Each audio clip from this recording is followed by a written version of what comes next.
nós somos uns hospitais centrais a receber doentes. Portanto, nós tratámos aqui vários doentes, alguns deles tiveram complicações cardiovasculares, e portanto nós temos acompanhado, obviamente, esses doentes. Portanto, tivemos vários doentes que tiveram complicações cardiovasculares e que necessitaram de intervenção no nosso serviço e pela nossa equipa,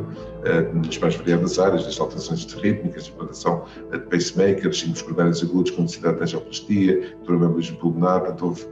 para além da avaliação que temos feito destes doentes, temos diariamente equipas que vão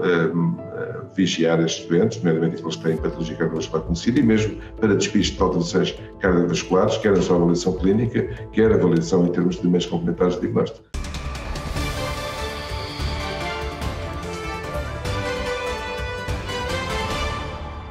Obviamente que a pandemia teria que ter um impacto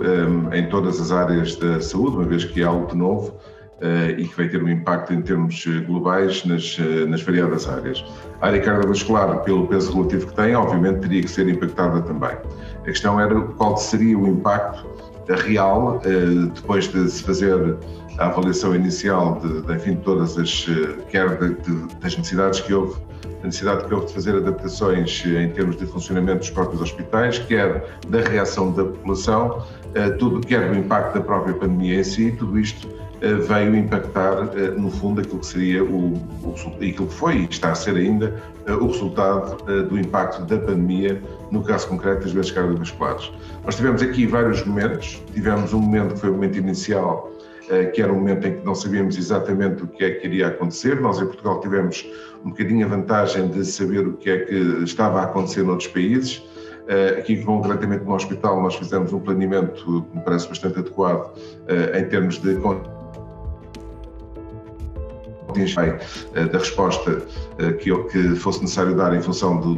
da magnitude que a pandemia teria nas várias áreas. E numa fase inicial houve um período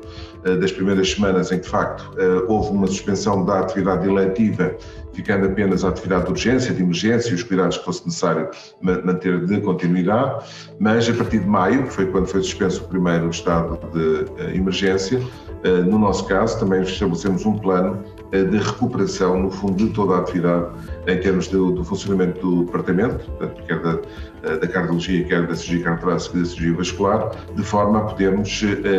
reatar, de certa forma, toda a atividade, inclusive a atividade eletiva. Fizemos isso, obviamente, de acordo com aquilo que eram, inclusive, as indicações em termos das sociedades internacionais e daquilo que era também a recomendação neste capítulo, e de facto tivemos uma capacidade de resposta muito boa, muito adequada, de tal forma que tivemos inclusivamente capacidade de recuperação de listas de espera e, no fundo, darmos resposta àquilo que são as necessidades de uma área crítica. E este é um ponto muito importante, porque sendo as doenças cardiovasculares e representando o peso que têm, número 1, causa mortalidade e morbilidade em todo o mundo, não é só em Portugal, mas aqui no nosso caso concreto, obviamente que estes doentes têm que manter a atividade, ou seja, a atividade, a resposta que as estruturas de saúde têm para estes doentes tem naturalmente de se manter, ou tem de fazer um esforço para que se mantenha e criar, no fundo, um equilíbrio para poder responder àquilo que são as necessidades neste capítulo. O que houve de início, e isso também se observou em todo o mundo, e que teve um impacto nos resultados, foi o medo das pessoas. E, de facto, esse medo traduziu-se no facto das pessoas não virem, ou uma parte significativa da população, com problemas agudos, não vir à emergência, não ativar a emergência médica e não vir ao hospital na altura certa. Isso, de facto, teve resultados complicados. Nós já temos dados a nível global, inclusive em Portugal, tivemos um decréscimo nessa altura, cerca de para metade, nomeadamente das angioplastias primárias, que é a forma que nós temos de tratar de forma mais adequada e atempada o infarto do miocárdio. E o que aconteceu foi as pessoas ou não virem, ou virem já numa fase muito tardia, com complicações resultantes, no fundo, da evolução da doença, que poderia ter sido tratada numa fase inicial e não o foi. Isto, de facto, foi um problema, continua a ser um pouquinho, embora menos do que na fase inicial, e, como digo, este é um problema geral, tanto que mobilizou as sociedades científicas, a sociedade médica, e temos feito um esforço nesse sentido para tranquilizar a população e, no fundo, transmitir esta mensagem à população da importância de, se existe um problema agudo, esse problema ser rapidamente tratado, as pessoas não terem medo de vir aos hospitais. Os hospitais neste momento estão perfeitamente adaptados para poderem responder a qualquer situação, Covid ou não Covid, e é importante, sobretudo as situações em que temos capacidade de poder ter uma intervenção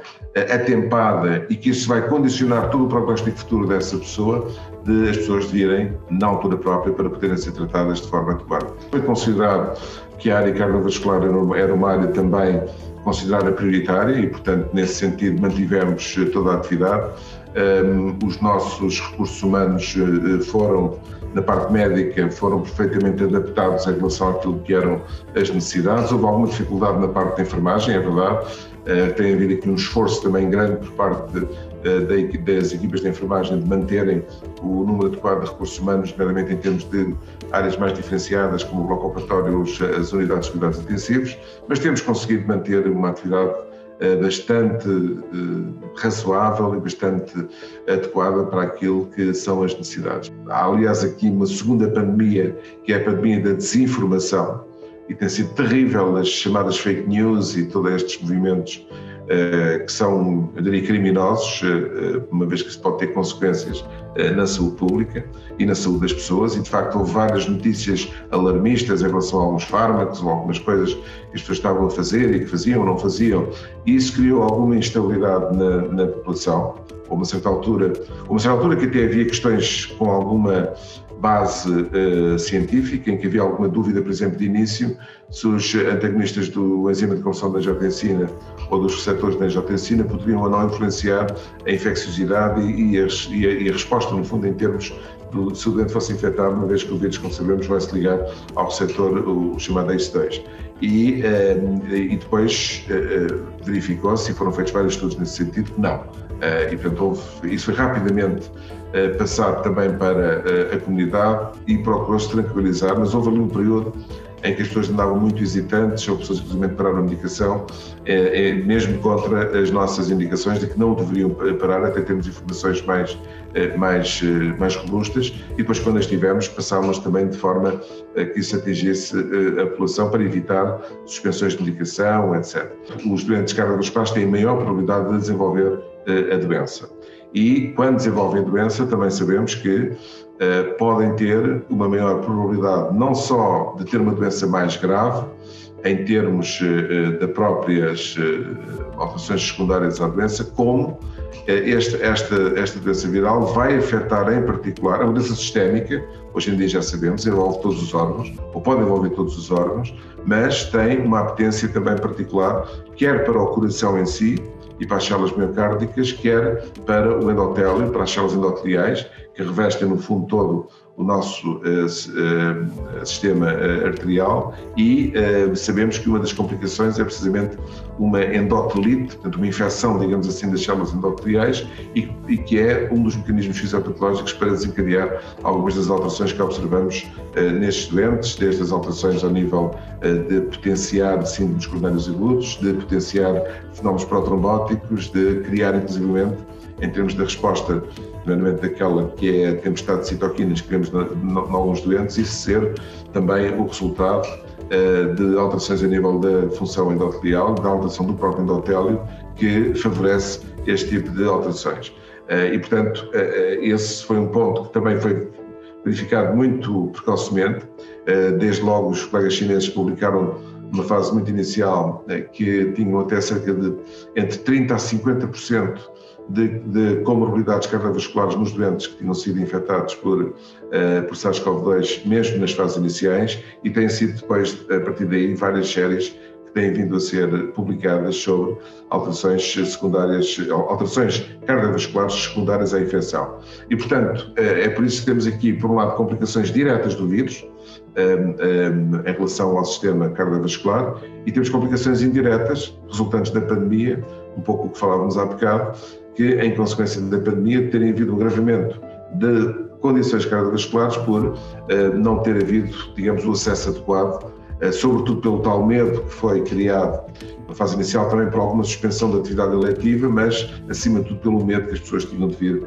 aos hospitais. E, portanto, esta combinação levou, obviamente, a que houvesse um excesso de mortalidade nestes grupos de doentes, que também está documentado já existem várias publicações que demonstraram, por exemplo, triplicar a mortalidade por infarto agudo de miocárdio. Há um estudo italiano foi dos primeiros a mostrar isto, mas outros estudos já têm mostrado o mesmo, e haver um excesso de mortalidade de causa cardiovascular por estas múltiplas razões. Conseguiu-se, num período recorde, uma vacina para esta situação que é absolutamente extraordinária. Portanto, isso é uma conquista da ciência. E a mensagem que tem que ser veiculada é, portanto, esta conquista temos que a aproveitar e agarrá-la com tudo o que pudermos. E, portanto, a vacinação, na minha opinião, deve ser uma prioridade neste momento e dever-se a fazer tão rápido quanto possível. Porque neste momento é a única forma que temos de conquistar aí sim a chamada imunidade de grupo, portanto apenas com a vacina isso é possível, e quanto mais rápido nós conseguirmos atingir essa imunidade de grupo, mais rápido poderemos voltar a ter uma vida, enfim, tão normal quanto possível, mas recuperar no fundo aquilo que esta pandemia, os danos que esta pandemia tem causado.